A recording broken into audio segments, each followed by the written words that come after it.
memasuki bulan Mei dengan tema Knowing Self atau mengenal diri sendiri. Saya berdoa di bulan ini kita di-enlighten, kita diwahyukan, diterangi oleh Roh Kudus sehingga kita bisa mengenal diri kita sendiri dengan lebih baik. Dan saya memberi judul khotbah saya pada pagi hari ini yaitu krisis identitas. Krisis identitas. Mari siapkan catatan saudara, di dalam gereja ini kita punya satu culture, satu budaya. Pada saat setiap saudara mendengarkan pesan Tuhan, saudara siapkan catatan saudara. Apa itu krisis identitas sih? Maksudnya apa? Supaya definisi buat kita, supaya kita punya pemahaman yang sama. Saya catat di sini krisis identitas adalah sebuah kondisi ketika seorang merasa tidak yakin mengenai dirinya sendiri dan mulai mempertanyakan dirinya sendiri dan keberadaan dirinya. Jadi sebuah kondisi di mana seorang mulai merasa bahwa dia nggak yakin sama dirinya sendiri. Ini gua nih siapa sih? Mulai mempertanyakan dirinya sendiri dan mulai mempertanyakan keberadaan dirinya. Krisis identitas adalah ketika seseorang melihat dirinya itu berbeda seperti sebagaimana Tuhan melihatnya. Jadi gap antara kita melihat diri kita sendiri dan Tuhan melihat diri kita, gap itu yang disebut dengan yang namanya krisis identitas. Seberapa perbedaan itu, seberapa besar juga krisis itu. Nah, yang menariknya bahwa kita bisa temukan bahwa banyak anak-anak Tuhan yang mengalami krisis identitas. Seringkali melihat dirinya sendiri tidak sama dengan seperti apa yang Tuhan lihat tentang dirinya. Jadi terjadi sebuah perbedaan yang besar. Dan saudara tidak perlu merasa bahwa beda sendiri karena ini sudah terjadi dari ribuan tahun yang lalu. Dari zaman hamba-hamba Tuhan. Pada waktu itu dari nabi-nabi pun mereka juga mengalami hal yang sama. Mereka melihat diri mereka tidak sama seperti Tuhan melihat diri mereka. Nanti kita akan pelajari lebih jauh. Tapi saya mau cerita sedikit di sini. Saya mau share bahwa awal mulanya manusia itu nggak ngalami namanya krisis identitas. Sampai manusia itu jatuh di dalam dosa pada waktu kejadian di Taman Eden. Ketika Adam dan Hawa di Taman Eden itu terperdaya, kata-kata ini penting, terperdaya, tertipu oleh tipuan iblis sehingga mereka boleh makan buah pengetahuan baik dan yang jahat. Dan pada saat mereka mulai memakan buah itu, di saat itu juga manusia mengalami yang namanya krisis identitas. Kita pelajari di Kejadian 3 ayat 7 sampai ayat yang 11. Saya berharap saudara bisa mengikuti saya melalui slide yang ada di belakang saya. Dikatakan demikian, maka terbukalah mata mereka berdua dan mereka tahu bahwa mereka telanjang. Tolong saudara perhatikan yang kata-kata yang di highlight ini. Lalu mereka menyematkan daun pohon ara dan membuat cawat. Ketika mereka mendengar bunyi langkah Tuhan Allah yang berjalan-jalan di taman itu pada waktu hari sejuk, bersembunyilah manusia dan istrinya itu terhadap Tuhan Allah di antara pohon-pohonan di dalam taman. Di ayat ke-9, tetapi Tuhan Allah memanggil manusia itu dan berfirman kepadanya, di manakah engkau? Ayat 10, ia menjawab, ketika aku mendengar bahwa engkau ada di dalam taman ini, aku menjadi takut. Karena aku telanjang, sebab itu aku bersembunyi. Firman-Nya, siapakah yang memberitahukan kepadamu bahwa engkau telanjang? Apakah engkau makan dari pohon yang kularang engkau makan itu? Mereka mulai melihat diri mereka telanjang. Sekarang mereka menjadi mengenal yang namanya takut. Mereka bersembunyi dari Tuhan yang menciptakan mereka. Sesuatu yang tadinya bukan isu menjadi isu sekarang. Sesuatunya tadi yang gak jadi masalah sekarang. Tadinya mereka telanjang juga dan mereka fine-fine saja, tetapi sekarang menjadi permasalahan buat mereka. Dan sesuatu yang tadinya tidak masalah buat Tuhan jadi masalah buat mereka. Karena mereka melihat diri mereka telanjang. Yang awal mulanya hidup mereka penuh dengan kesadaran akan Tuhan, tapi berubah menjadi kehidupan yang berpusat kepada diri sendiri, yang kesadarannya kepada diri sendiri. Dosa mulai masuk dan mulai merusak identitas manusia, dan sejak itulah makanya sudah catat ini, krisis identitas itu mulai terjadi. Manusia mulai gak lagi hidup sesuai dengan apa yang Tuhan inginkan. Kenapa? Karena yang Tuhan inginkan bahwa manusia itu gak takut ketika berhadapan dengan Dia. Seperti hal sebelumnya, ketika mereka mungkin bisa bersama-sama, berfellowship bersama-sama, intim bersama-sama. Tapi pada saat mereka makan buah itu, mereka bersembunyi, mereka takut. Mereka mulai melakukan sesuatu yang tidak seperti Tuhan inginkan. Saudara pernah melihat ini kalau kita tarik konteksnya ke zaman sekarang? Seorang anak Tuhan yang kurang percaya diri, seorang anak Tuhan yang penakut, yang rendah diri, anak Tuhan yang minder, punya gambar diri yang rusak, merasa diri gak layak, merasa diri gak pantas, merasa diri gak mampu, merasa diri gak bisa, merasa diri gagal, merasa bahwa hidupnya gak punya masa depan, merasa hina hidupnya, merasa terhukum, merasa tertolak, gak punya rasa keberhargaan di dalam hidupnya, merasa punya harga diri yang rendah, penuh dengan rasa tidak aman. Saudara pernah ketemu yang model seperti ini? Ya, saya bukan pernah ketemu, pastor. Saya begitu orangnya. Dan hari ini kabar baik buat setiap saudara. Katakan amin. Pertanyaannya, kok bisa? Padahal sudah percaya Yesus, padahal sudah rajin datang ibadah di hari Minggu, padahal mungkin sudah terlibat di dalam pelayanan, kok bisa? Kok bisa-bisanya masih punya cara pandang yang berbeda seperti Tuhan melihat dirinya. Dan ini adalah sesuatu yang nyata dan terjadi. Ini bukan sesuatu yang cuma di khayalan, tapi ini benar real. Bahwa ini adalah sebuah fakta yang terjadi dalam kehidupan anak-anak Tuhan, bahwa kita bisa mengalami seperti itu loh. Saudara ngerti gak maksud saya? Padahal identitas itu sangat-sangat penting sebagai dasar kerohanian kita. Ketika kita berjalan bersama Yesus, identitas itu menjadi begitu kritikal, begitu penting buat setiap kita. Karena tanpa identitas yang clear, yang jelas, yang kita lihat, yang sama seperti yang Tuhan lihat dalam hidup kita, sulit buat kita untuk jalan sampai kepada tujuan Tuhan dalam hidup kita. Krisis identitas itu harus beres dulu. Identitas kita tuh harus pulih dulu, baru kita bisa jalan kepada tujuan Tuhan di dalam kehidupan kita. Kalau enggak, kita akan mengalami yang namanya kesulitan. Nah, pagi hari ini saya akan bagikan bagaimana kita bisa mengatasi krisis identitas yang dialami khususnya oleh anak-anak Tuhan. Sudah siap? Yang pertama, firman Tuhan sebagai referensi satu-satunya. Krisis identitas itu datang karena adanya wrong belief system atau wrong self belief yang salah. Ada kepercayaan yang salah yang kita pegang dalam kehidupan kita. Kepercayaan yang salah tentang diri kita sendiri. Amsal 23 ayat 7a dikatakan, sebab seperti orang yang membuat perhitungan dalam dirinya sendiri, demikianlah ia. Di dalam terjemahan TPT dikatakan, for as he thinks within himself, so is he. Sebagaimana dia berpikir tentang dirinya sendiri, demikianlah juga dia. Kalau saudara melihat diri saudara adalah orang yang gagal, gagallah hidup saudara. Kalau saudara pikir bahwa saudara, saya orangnya gak bisa apa-apa, demikianlah saudara adalah orang yang gak bisa apa-apa. Kalau saudara berpikir bahwa saya orangnya gak layak, maka demikianlah saudara gak layak nah, kehidupan saudara.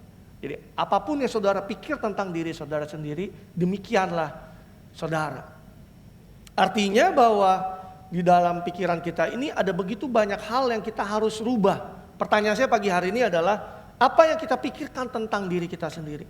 Kalau saudara pejamkan mata saudara dan saudara ngaca pada saat saudara lagi mandi, lagi sikat gigi atau lagi mau berpakaian, saudara lagi lihat siapa di situ?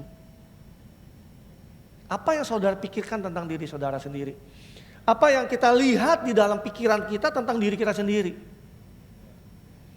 Apa yang kita percayai tentang diri kita sendiri? What you believe about yourself? Apa yang kita punya sebagai referensi yang benar di dalam pikiran kita tentang diri kita sendiri? Ini apa yang ada di dalam kepala kita? Saya kasih gambaran begini. Kalau saya bilang sama saudara begini, misalnya, saya baru pergi dari gunung, dari jalan-jalan saya pergi ke pegunungan. Pegunungannya bagus banget. Puncaknya ada saljunya di situ, tinggi. Lalu di situ ada air terjun di situ. Lalu di situ ada hutan pohon pinus, dan di hutan pohon pinus itu ada kabutnya di situ. Pokoknya gila, keren banget deh. Ini nggak ada deh, saudara nggak pernah lihat seperti ini. Coba dengan apa yang saya sampaikan kepada setiap saudara, saudara coba bayangkan lebih dahulu. Coba bayangin ya, gunung, salju di puncaknya, lalu ada hutan pohon pinus, ada air terjun di situ, lalu ada kabut di situ.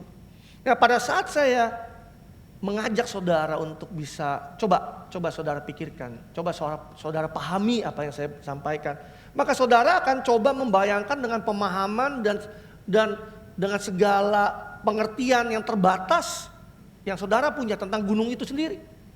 Saudara akan coba mengakses referensi yang ada di dalam pikiran saudara yang terdekat, yang mendekati tentang apa yang saya sampaikan kepada setiap saudara. Are you with me? Saudara coba akses, saudara coba apa ya? Tadi yang pastor ngomong tentang gunung itu apa ya? Apa yang terdekat yang pernah gue lihat? Gue udah pernah lihat gunung sih, tapi yang ada saljunya sih belum pernah lihat ya secara langsung ya. Gunung sih pernah lihat ya, tapi yang ada air terjunnya kelihatan kayaknya gak pernah kelihatan gue. Gunung sih pernah ya lihat, tapi yang penuh dengan pohon pinusnya, lalu ada kabutnya di situ, kayaknya gak pernah lihat ya. Saudara coba untuk cari referensi di dalam pikiran saudara. Saudara coba untuk memahami pikiran saudara, apa yang ada dalam pikiran saudara. Tapi kalau saya kasih tunjuk gambar ini fotonya, yang saya fotokan dan saudara coba tampilkan, sama nggak dengan yang referensi di kepala saudara? Ada yang sama? Coba angkat tangannya. Cuma satu. Sama nggak dengan apa yang saudara? Gunung, pohon pinus, kabut di situ. Ada air terjunnya, dan keren banget. Dan semua orang tentunya punya hasil yang berbeda-beda tentang apa yang saya boleh sampaikan.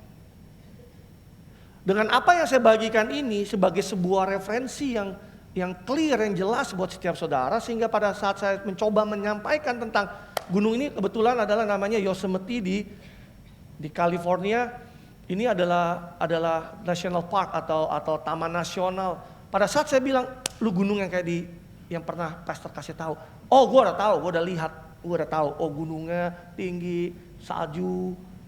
Pada saat winter, air terjun di situ, ada pohon pinus di situ. Maka saudara akan mendapat kejelasan dengan apa yang saya sampaikan. Walaupun saudara belum pernah pergi ke gunung ini.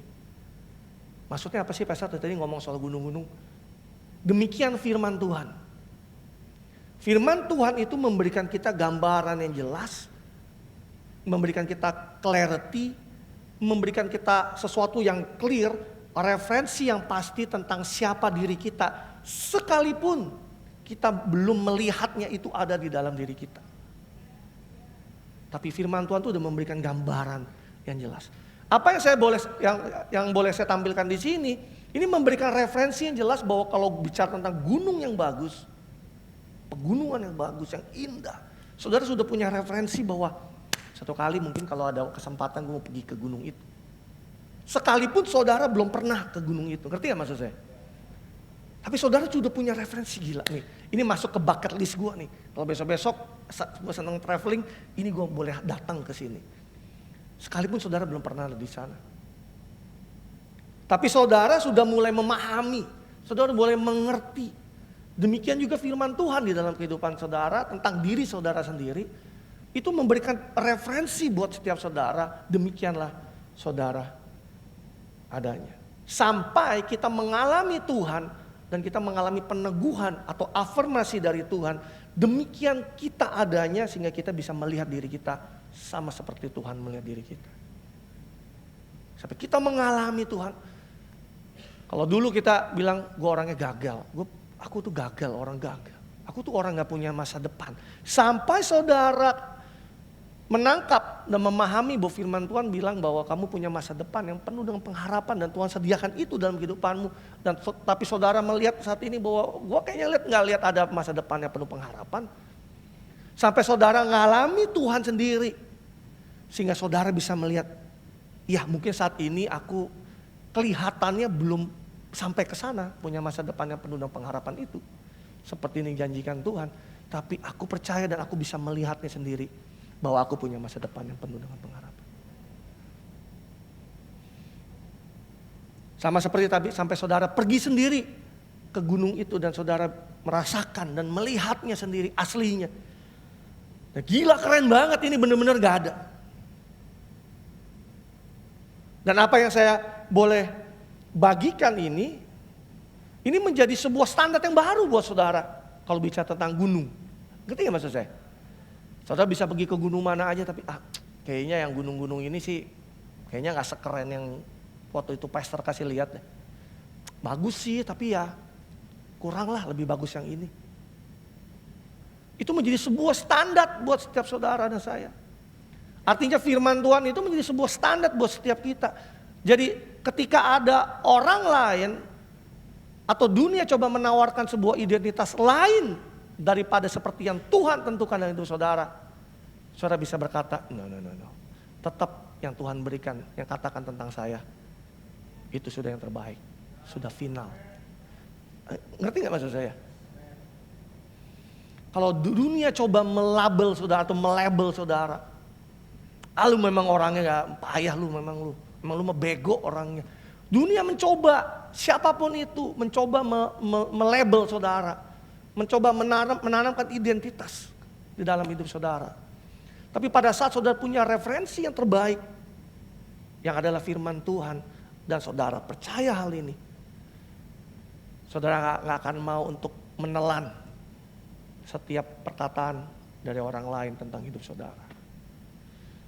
Masalahnya seringkali anak-anak Tuhan adalah ketika orang lain ngomong apa, ketika dunia ngomong apa, ketika netizen itu ngomong apa tentang saudara, saudara kepanikan sendiri.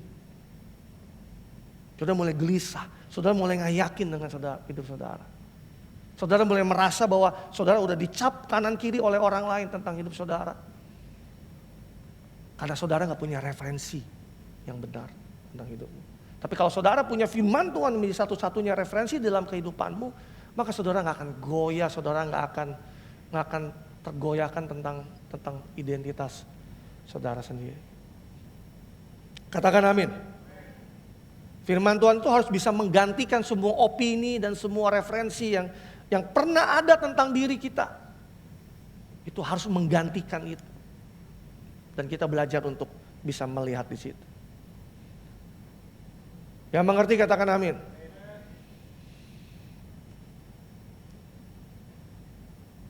Mungkin saat ini realita yang saudara alami berbicara lebih kuat daripada kebenaran firman Tuhan.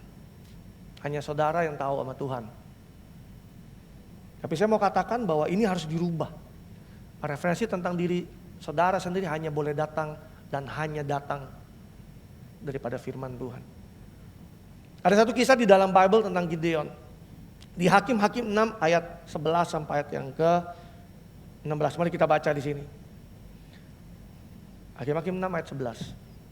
Kemudian datanglah malaikat Tuhan dan duduk di bawah pohon terbantin di Ofra kepunyaan Yoas orang Abiezer itu sedang Gideon anaknya mengirik gandum di tempat pemerahan anggur agar tersembunyi bagi orang Midian. Orang Midian itu, bangsa Midian itu penjajah pada waktu itu. Mereka menjajah bangsa Israel, mereka menindas, mereka menekan bangsa Israel sedemikian rupa. Sehingga mereka hidup di dalam ketakutan. Karena ketakutan mereka bersembunyi. Si Gideon ini takut sehingga dia bersembunyi. Mengirik gandum, mestinya di tempat pengirikan gandum ya.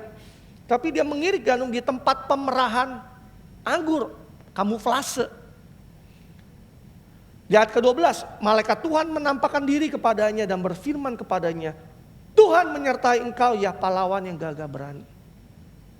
Gideon penakut, Gideon pengecut, tetapi Tuhan melihat dia sebagai pahlawan yang gagah berani. Sangat bertolak belakang ya. Kita ikuti lagi ayat 13 dikatakan, jawab Gideon kepadanya, Tuanku, jika Tuhan menyertai kami, mengapa semuanya ini menimpa kami? Di manakah segala perbuatan-perbuatannya yang ajaib yang diceritakan oleh nenek moyang kami kepada kami? Ketika mereka berkata, bukankah Tuhan telah menuntun kita keluar dari Mesir, tapi sekarang Tuhan membuang kami dan menyerahkan kami ke dalam cengkeraman orang Midian. Di sini kita juga bisa belajar bahwa jika orang mengalami krisis identitas, mereka juga bisa melihat dan mengenali Tuhan salah mengenalin Tuhan. Bisa kecewa sama Tuhan. Kemarin saya share di TBN, kalau orang bisa kecewa sama Tuhan, orang bisa marah sama Tuhan, check your identity. Cek identitasmu, apakah kau sudah menghidupi identitasmu dengan benar. Tapi kalau lihat kebenarannya, mereka yang kecewa sama Tuhan, marah sama Tuhan, belum benar-benar menghidupi identitasnya di dalam Tuhan. Dia bilang, mana Tuhan yang katanya menolong kami, nenek moyang kami keluar dari Mesir. Kalau saya boleh tambahkan, lewat padang gurun, tiang awan, tiang api, laut merah terbelah, ada mana turun. Mana yang Tuhan yang kami sembah itu? Kalau Tuhan itu ada, kenapa kami begini? Kata Tuhan, lah sekarang kan gue lagi mau nolong lu nih. Ngerti gak maksudnya? Dia komplain, dia marah, dia kecewa. Lalu ayat 14 dikatakan, lalu berpalinglah Tuhan kepadanya berfirman. Tuhan gak pampering dia. Tapi Tuhan menyatakan kebenarannya lagi. Pergilah dengan kekuatanmu ini dan selamatkan orang Israel dan cengkeraman orang Midian. Bukankah aku telah mengutus kamu, aku mengutus engkau. Tetapi jawabnya kepadanya, Tuhanku. Ngeyel lagi dia. Angel ini orang. Dengan apakah akan kuselamatkan orang Israel? Ketahuilah kaumku yang paling kecil. Nah sekarang mulai lagi keminderannya keluar. Ketidakpercayaan dirinya keluar. Rasa inferiornya keluar. Di antara suku Manase dan aku pun seorang yang paling muda di antara kaum keluargaku. Dia mulai mengasihani diri sendiri. Emangnya gue bisa apa kayak begini? Ayat 16, berfirman Tuhan kepadanya, tetapi akulah yang menyertai engkau. Sebab itu engkau akan memukul kalah orang Midian itu sampai habis. Tuhan gak peduli dengan ocehannya. Tuhan kembali lagi dengan firman-Nya. Bahwa aku menyertai engkau dan kau akan memukul habis orang Midian itu. Kalau saudara jadi Gideon, apa respon saudara?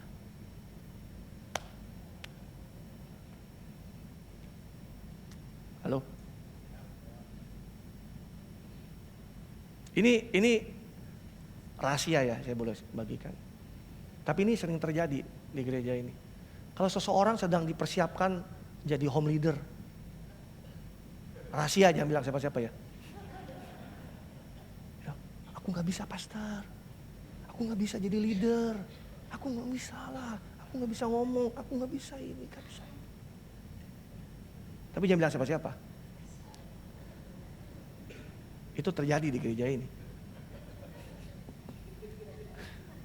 Entah itu drama, entah itu memang beneran begitu, atau cuman kayak cuman basa-basi, tapi basi betulan itu. Gak bisa pastor, aduh gak bisa deh, kayaknya susah deh aku deh. Padahal belum suruh membebaskan bangsa Israel dari orang Midian ya, cuma memimpin home aja. Saudara kalau saudara jadi Gideon, saudara mau percaya dengan realita saudara yang saudara lihat saat ini di depan saudara, atau saudara percaya dengan apa yang firman Tuhan katakan? Dan ini sudah menjadi sebuah referensi firman Tuhan yang dicatat di dalam Bible. Nah, kalau Gideon sudah ngalami gitu, yuk kita jangan kayak gitu juga lah. Ngerti gak maksud saya? Kita belajar bahwa oke Tuhan, responnya apa yang benar Pastor? Responnya adalah, aku tahu aku belum lihat saat ini potensi itu Tuhan, tapi Engkau tahu telah melihat dalam diriku, tolong aku dalam keterbatasanku dan kelemahan. Itu yang harusnya saudara responi. Apa yang saudara percayai akan merubah hidup saudara. Dan apa yang saudara percaya dalam hidup tentang dirimu sendiri. If you want to change your life, then change what you believe. Kalau saudara ingin merubah hidupmu, rubahlah dengan apa yang saudara percayai tentang hidup. Kalau saudara orang gagal, orang tertolak. Maka kalau saudara ingin berubah hidup saudara, rubahlah apa yang saudara percaya itu. That belief system, coba saudara berubah. That wrong belief, saudara coba rubah itu. Amin.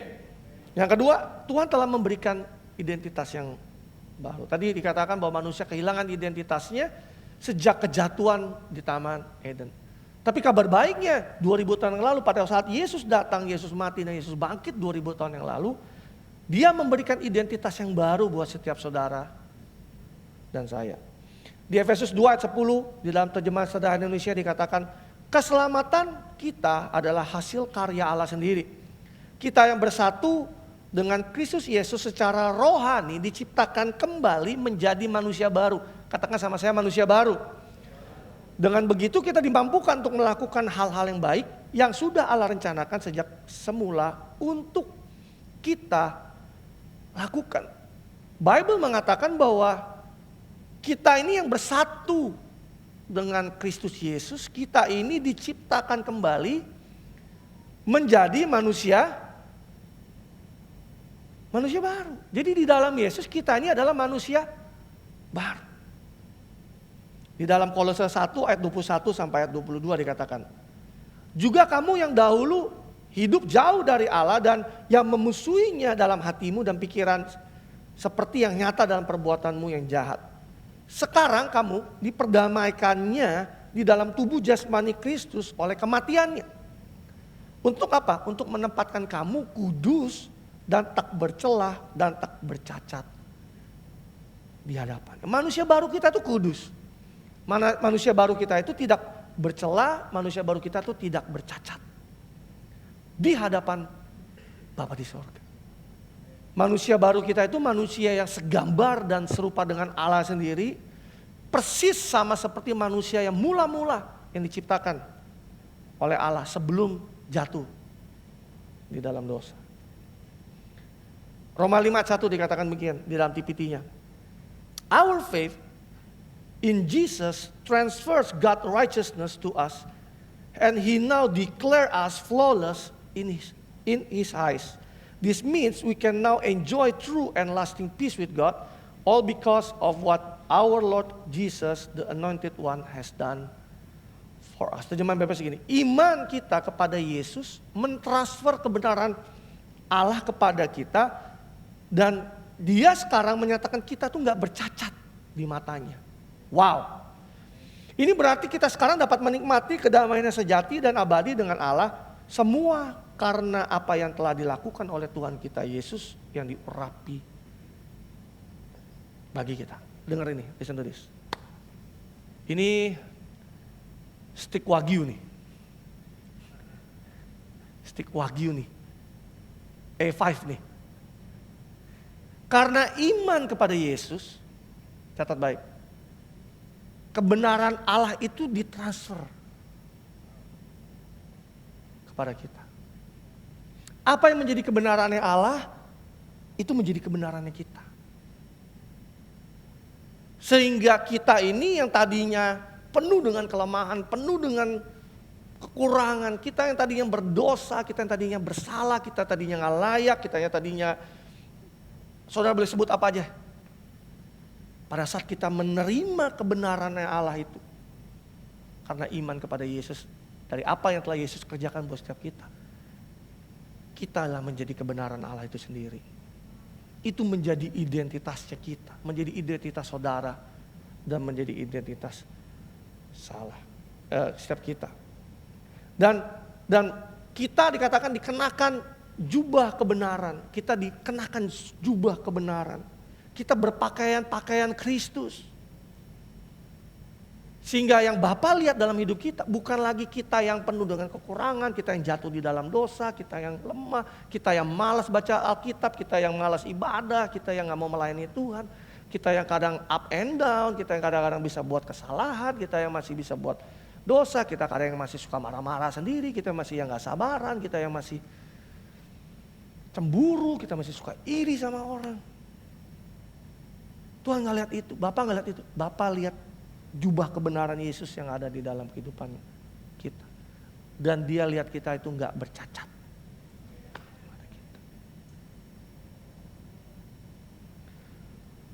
Katakan sama saya tidak bercacat di mata Bapa karena Yesus. Kita yang salah kita dibenarkan. Kebenaran itu ditransfer kepada kita karena iman.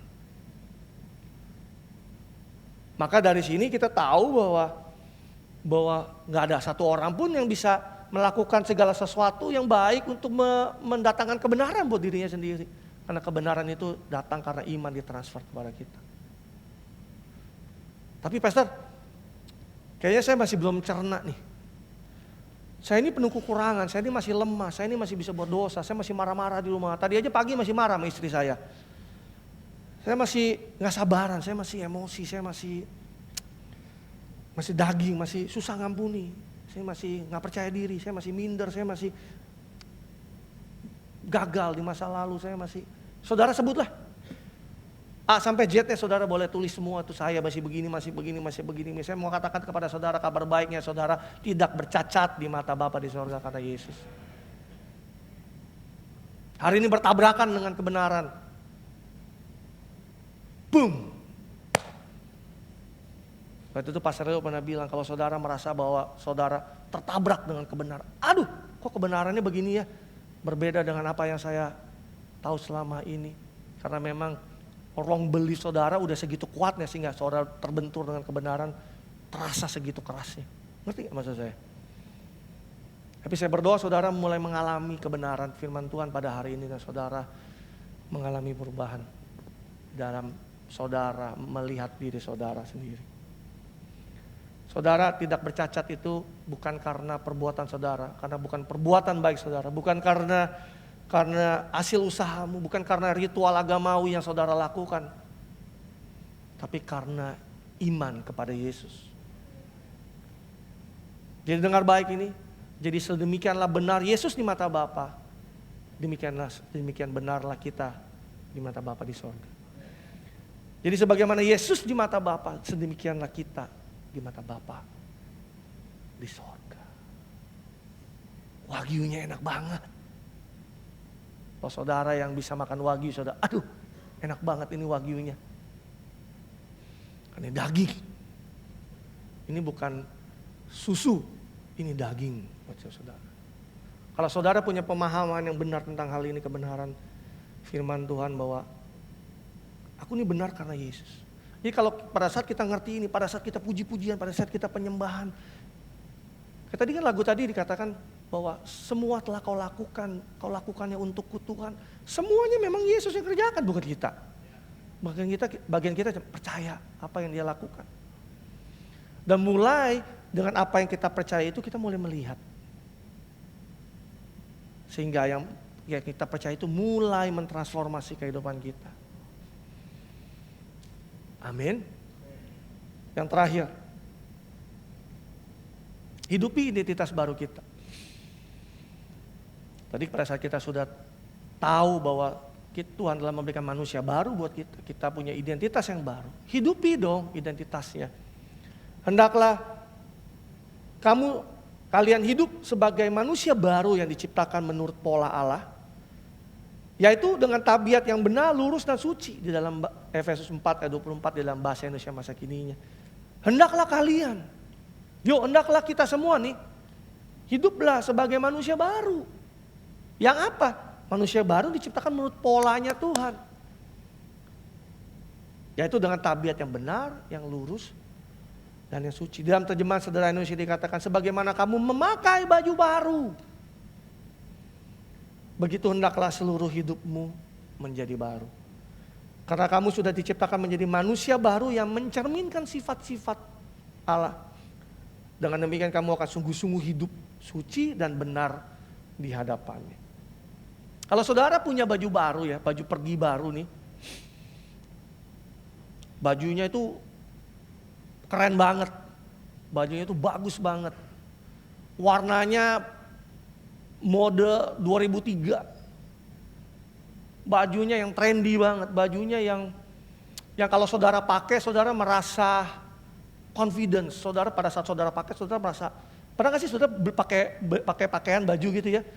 Saudara tuh merasa confidence loh. Pernah gak sih ngalamin gitu? Udah gila keren banget ya. Kayak saudara merasa bahwa saudara lebih percaya diri, saudara gak minder, saudara merasa gak malu. Saudara merasa saudara percaya diri gitu. Kenapa? Karena apa yang saudara kenakan. Pernah ngalami gak? Atau cuma saya aja? Saya kalau lagi ada pesta gitu misalkan, karena pesta kan suka ada undangan gitu ya, harus pakaian yang proper, yang bagus gitu. Kan jarang ya pakai suit yang komplit gitu ya. Sekarang wah kalau jasnya fit sama kita, lalu dasinya keren gitu ya, terus celananya fit juga gak kegombrongan, gak kekecilan, terus kita juga kayaknya begitu ngaca, wah. Saudara pergi ke pesta juga confidence, betul ya? Manusia baru saudara tuh kayak gitu. Tapi manusia lama kita itu sama kayak baju yang udah jelek, udah kusem, udah compang-camping, udah bolong-bolong, udah warnanya udah nggak jelas. Ini tadinya gambar Doraemonnya udah hilang. Kerahnya udah sampai ke ini, saking sudah belelnya itu udah kerahnya itu udah sampai ke pundak gitu. Saking lebarnya tuh leher itu. Yang mana kalau saudara pakai, kalau saudara pergi keluar, saudara gak confidence. Saudara minder, saudara malu, saudara kayaknya, aduh sorry ya gue kayaknya lagi gak pakaian gini. Ikut gue yuk ketemu gue nge-mall, kita ngafe lu makan yuk. Kita ke Pentas City. Aduh gue lagi pakaian begini. Saudara merasa gak percaya diri, bener gak? Saudara merasa malu, saudara merasa nggak proper, saudara merasa kayak aduh kayaknya nggak pantas banget ya. Saya mau katakan itu manusia lamamu. Nah Tuhan sudah kasih baju barunya itu buat kita, buat saudara dan saya. Nah saudara masih mau pakai baju lamamu yang compang-camping yang udah belel itu, atau saudara mau pakai baju baru yang membuat saudara menjadi percaya diri, confident, saudara menjadi aman, menjadi secure, menjadi konten di dalam dia. Saudara pilih yang mana? Sewaras-warasnya, bukan sewajarnya, sewaras-warasnya kita. Kalau kita dikasih baju yang baru, yang fit, yang bagus, yang keren, warnanya bagus, yang membuat kita confidence, membuat kita percaya diri, tentu kita pasti pakai baju yang baru daripada baju kita yang bolong-bolong yang udah gak jelas warnanya. Kenapa anak-anak Tuhan masih suka pakai baju yang lama? Pertanyaannya kan begitu. Coba ngomong kanan kiri, kenapa masih suka pakai baju yang lama ya? Kan udah dikatakan tadi manusia barunya itu, pakaian barunya itu yang suci, yang benar, yang kudus, yang lurus. Kenapa pada saat kita tahu bahwa pakaian yang lama kita udah compang-camping, udah nggak jelas bentuknya, rupanya, kita masih suka pakai pakaian yang lama daripada kita mengenakan jubah baru, pakaian yang baru, jas yang baru, yang keren, yang Tuhan telah berikan kepada kita. Sehingga pada saat kita mengenakannya, kita tahu kita mengenakan kebenarannya Allah, kita jadi percaya diri di dalam dia. Kita menjadi orang yang confidence, kita menjadi orang yang secure, aman. Kita menjadi orang yang konten di dalam dia. Sama seperti pada saat saudara lagi pergi ke pesta, saudara udah merasa diri saudara confidence, dan saudara masuk ke dalam ballroom dan saudara gandeng istrimu atau suamimu dan saudara masuk dengan percaya diri. Bukan dengan kayak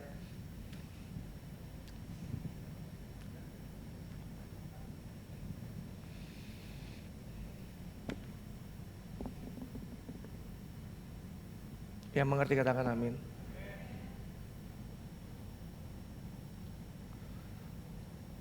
Manusia barumu itu adalah manusia yang mencerminkan sifat-sifat Allah. Alkitab katakan, hidupnya kudus, hidupnya benar. Pakai itu, hidupi itu, kenakan itu setiap hari. Maka hidup kita akan punya rasa aman. Orang yang insecure itu ciri-ciri orang yang krisis identitas. Tapi kalau saudara pada saat, mungkin dalam beberapa hal, mungkin saudara sudah secure, mungkin ada beberapa hal masih insecure. Tapi belajar kenakan itu pada saat, sehingga saudara punya rasa aman di dalam kehidupanmu. Saudara konten, penuh. Saudara puas dengan hidupmu. Kenapa? Karena jubah baru yang Tuhan berikan buat setiap kita. Identitas itu. Sehingga saudara gak lagi sibuk membanding-bandingkan diri saudara dengan orang lain. Wah, dia lebih pintar dari saya, dia lebih cantik dari saya, lebih keren saya. Kok kenapa ya gue kuliahnya bareng-bareng, kenapa kok dia lebih maju dari gue ya. Saudara gak sibuk mikirin begitu. Saudara gak sibuk mikirin betapa hebatnya orang, betapa suksesnya orang. Dia udah bisa jalan-jalan, kok gue masih belum. Dia belum, mobilnya bagus, gue kok belum. Gue masih ngontrak, dia udah punya rumah. Saudara masih sibukin hal-hal begitu. Saudara mulai sibukin dengan kekurangan dirimu sendiri. Aku ini begini, aku ini begitu. Tapi pada saat saudara kenakan manusia barumu di dalam Tuhan, itu yang membuat saudara secure, saudara aman, saudara konten, saudara satisfied dengan hidup saudara sendiri. Amin. Saya katakan tadi bahwa orang akan sulit jalan dalam tujuan Tuhan kalau dia masih mempunyai atau mengenakan identitas yang salah. Contohnya tadi Gideon. Saudara bayangkan kalau si Gideon ini gak bertobat, dia masih dengan manusia lamanya yang takut, pengecut, minder, gak percaya diri. Gimana dia bisa dipakai Tuhan membebaskan bangsa Israel dari orang-orang Midian? Tapi pada saat dia sudah mulai mendapatkan afirmasi demi afirmasi daripada Tuhan sendiri yang meneguhkan dia bahwa oh iya ya, di dalam dia aku nih pahlawan yang gagah berani ya. Bahwa ada kekuatan Tuhan dalam hidupku, bahwa aku nih kalau maju berperang ini bukan lagi karena aku yang hebat, tapi karena Tuhan yang hebat di dalam kehidupan kaya. Pada saat Daniel Wirawan ini khotbah di mimbar, ini bukan lagi Daniel Wirawan yang bisa ngomong, yang bisa khotbah, tapi karena ada Yesus yang ada di dalam hidup seorang Daniel Wirawan yang memampukan dia, mengurapi dia untuk bisa menyampaikan firman Tuhan pada pagi hari ini. It's not about me. Saudara juga harus tahu bahwa kalau saudara berhasil pun, it's not about you, it's about Jesus in you. Saudara punya manusia baru saudara. Kesimpulannya, Wagyunya enak gak? Saudara mau yang well done, medium well, atau medium rare? Dan saya sungguh berdoa Roh Kudus mengenlighten setiap saudara pada pagi hari ini. Saudara-saudara pulang pun, saudara punya confidence. Gak usah peduliin dengan apa yang orang lain ngomong. Iblis berusaha untuk mengaburkan identitas kita. Saudara catat ini. Sebagai pengingat, mengingatkan kita. Dan dia akan terus melakukan itu untuk mengaburkan identitas setiap kita. Saudara tahu gak? Hal pertama yang iblis cobai daripada Yesus itu adalah identitas.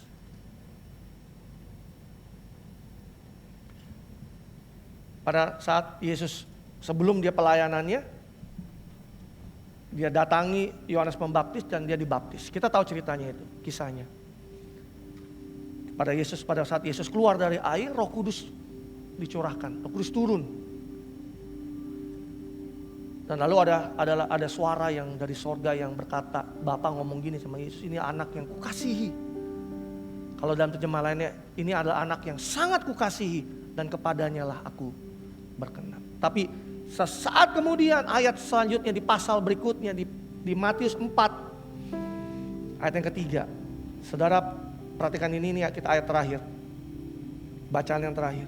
Maka lalu datanglah si pencoba itu dan berkata kepadanya, jika engkau anak Allah, perintahkanlah batu-batu ini menjadi roti. Pencobaan pertama itu bukan soal batu-batu yang rubah jadi roti. Sebenarnya dari keseluruhan itu, nomor satu identitasnya lebih dahulu yang diuji, yang dicobai. Jika engkau anak Allah, dalam terjemahan dikatakan, kalau engkau anak Allah, atau engkau anak Allah bukan, ada sesuatu yang hilang di situ. Kata dikasihinya hilang. Sepertinya benar ya, tapi kata dikasih itu hilang. Padahal Bapa berkata bahwa this is my beloved son. Dan kita yang ada di dalam Yesus, we are all his beloved son and daughter. Dan kata beloved itu hilang. Itu sangat kritikal dan fatal. Kalau itu dicoba dihilangkan oleh iblis, dikaburkan oleh iblis.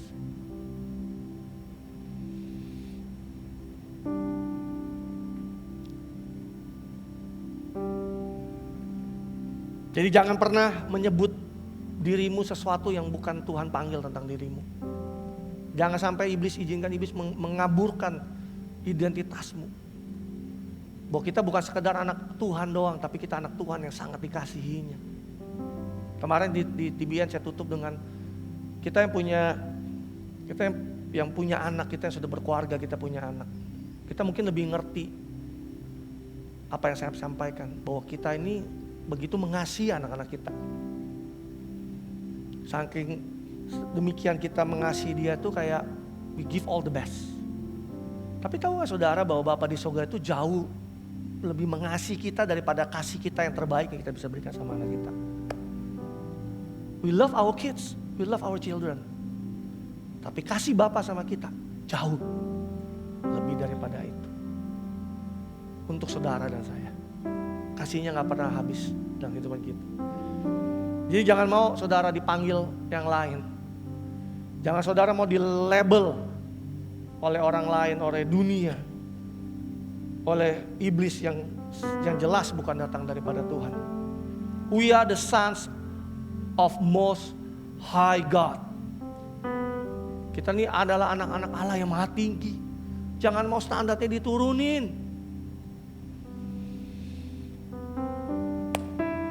Are you with me?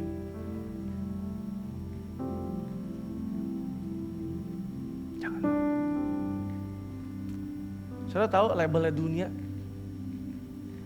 LGBTQ whatever, nambah terus kayaknya setiap tahun nambah huruf. Itu cap label yang daripada dunia. But you have to see yourself bahwa setiap kita adalah his beloved son and daughter. We are the son and daughter of the most high God, Allah yang maha tinggi. Jangan standarnya mau diturunin dengan standarnya dunia. Are you with me? Jangan mau. Apapun itu, jangan mau. Pola asuh orang tua, pengalaman masa lalu, status pernikahan orang tua, lingkungan sosial, pergaulan, latar belakang budaya, sosial media, itu hal-hal yang membentuk identitas seseorang. Bisa membentuk identitas seseorang. Dan kebanyakan orang-orang itu dibentuk dari situ. Tapi kita gak mau dong di situ dong. Kita mau identitas kita lahir dari apa yang Tuhan katakan tentang kita. That's it. Satu-satunya referensi itu hanya datang dari firman Tuhan. Bukan hal yang lain. Saya tutup dengan ini. Satu kali saya pernah melayani seseorang. Saya bilang sama dia, kamu tuh orangnya berbakat banget loh. Kamu tuh indah, kamu tuh mulia. Kamu tuh hebat. Kamu tuh luar biasa. Saudara tahu gak? Orang itu berkata apa? Aneh kedengarannya, pastor. Saya ngomong gitu aneh loh. Karena gak ada yang, selama ini gak ada yang pernah ngomong aku begitu. Jadi sounds strange gitu, kayak kedengarannya aneh. Mungkin saudara pada saat ini saudara sampai kepada saudara aneh banget sih pastor. Gak nyambung banget, gue gak kayak gitu. Sounds aneh gitu. Sepertinya kayak saudara dikasih tahu sesuatu yang memang bukan dirimu. Bukan, itu dirimu. Yang saudara percaya itulah itu yang bukan dirimu. So change the way of you thinking. Kita adalah orang-orang yang gak cacat di mata Bapa di sorga. Sebagaimana Yesus, sebagaimana saudara dan saya. Amin. Kita adalah anak-anak yang dikasihi oleh Dia. So that's what we believe. Kenakan itu setiap hari dalam hidupmu. Dan jangan mau saudara dilabelin sesuatu oleh dunia ini. Kamu goblok, kamu bodoh, kamu payah, kamu gak becus, kamu gak bisa. Jangan kamu labelin itu. Mulailah lihat di saudara, saudara bisa, saudara mampu, saudara cakap dalam segala hal. Karena Yesus, bukan karena